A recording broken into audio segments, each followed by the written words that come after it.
Hey there, welcome back to our devotionals on the book of Philippians. We're looking today at chapter 2, verses 12 through 18. And why don't I just begin by reading that verse for us? It says in verse 12, "Therefore, my beloved, as you've always obeyed, so now not only in my presence, but much more in my absence, work out your own salvation with fear and trembling. For it is God who works in you both to will and to work for his good pleasure. Do all things without grumbling or disputing, that you may be blameless and innocent, children of God, without blemish in the midst of a crooked and twisted generation, among whom you shine as lights in the world, holding fast to the word of life, so that in the day of Christ I may be proud that I did not run in vain or labor in vain. Even if I am to be poured out as a drink offering upon the sacrificial offering of your faith, I am glad and rejoice with you all. Likewise, you should also be glad and rejoice with me."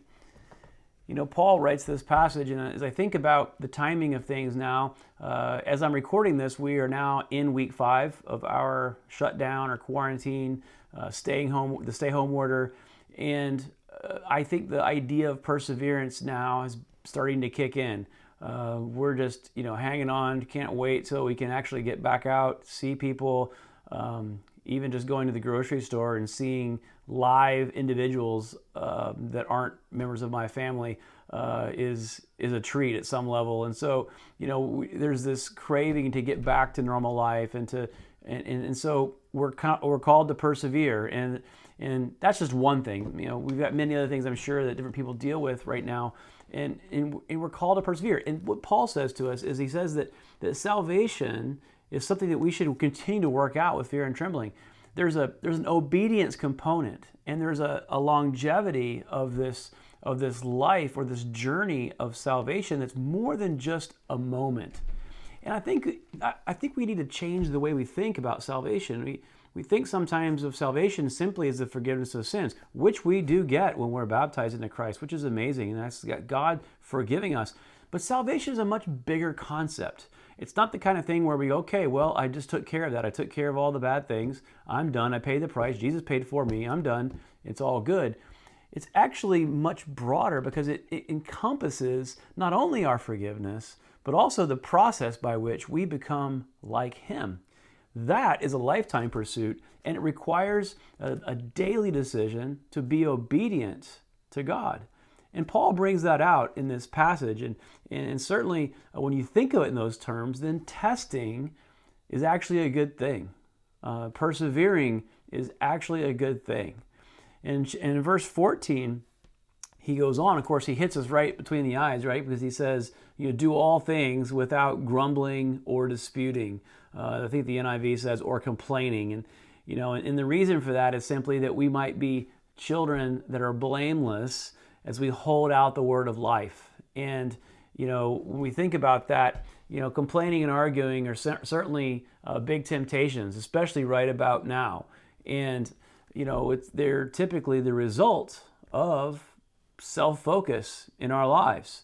And of course, that's the exact opposite of what Paul describes of Jesus in verses 1 through 11. If you remember, if you've been following these, or perhaps you've read chapter 2, the first part, he says, that Jesus didn't consider equality with God something to be grasped, but he lowered himself, became a man, gave his life on the cross. I mean, Jesus did not, and he says that we should imitate him, looking not only to our own interests, but to the interests of others. And so the counter of that is arguing, complaining, and getting into disagreements or disputing. These are the things that happen when our focus is on ourselves, and we are not having the attitude of Jesus, as Paul talks about in the previous verses. And the other thing that's kind of interesting here is that he says that God created us to be lights. I mean, he says here that we should shine as lights in the world.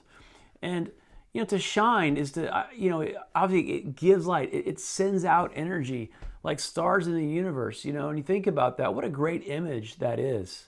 You look up at the night sky, if you happen to be lucky enough to live outside the city, and you look up and you see just the amazing constellation of stars, and each one of those is just a nuclear power plant pumping out light and energy into the universe. And I think about that as an image for us as Christians, living our lives in our communities, in our world, as lights that are pumping out energy, like we're just little nuclear power plants creating and pumping out energy and life into everything and everyone around us. And what a great image that is when we live the way that Jesus lived. Now, the opposite of that's a black hole, right? Black holes just suck it all up. And, I think the challenge for us is to be the star, not be the black hole, right? So to speak. And so if we go on, Paul says himself at the end, he says, even if I am being poured out as a drink offering upon the sacrificial offering for your faith, I am glad and rejoice with all of you. Likewise, you should also be glad and rejoice with me. Paul at this point was in prison. He was in his own sort of quarantine, if you will. He was in prison. He had nowhere else to go. And yet he didn't give up and say, oh, well, that's the end of my ministry. I guess, that's it. We can't, no more spreading the word. Paul actually adapted to his surroundings and adapted to his situation. And so what does he do? He decides to write letters. And Paul writes letters to the churches, and this is one of the letters that he wrote. And it's interesting to think about because even though Paul's circumstances were less than ideal, he chose to adapt his faith and his gospel and his work to fit the circumstance. And we are all beneficiaries of that even to this day. We sit here 2,000 years later, almost 2,000 years later, reading the very letters that he wrote while quarantined in prison.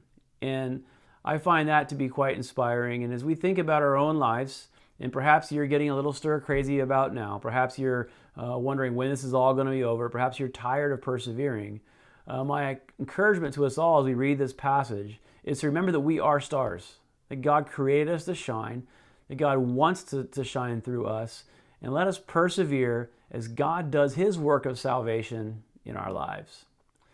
Thank you for watching, and we'll see you next time.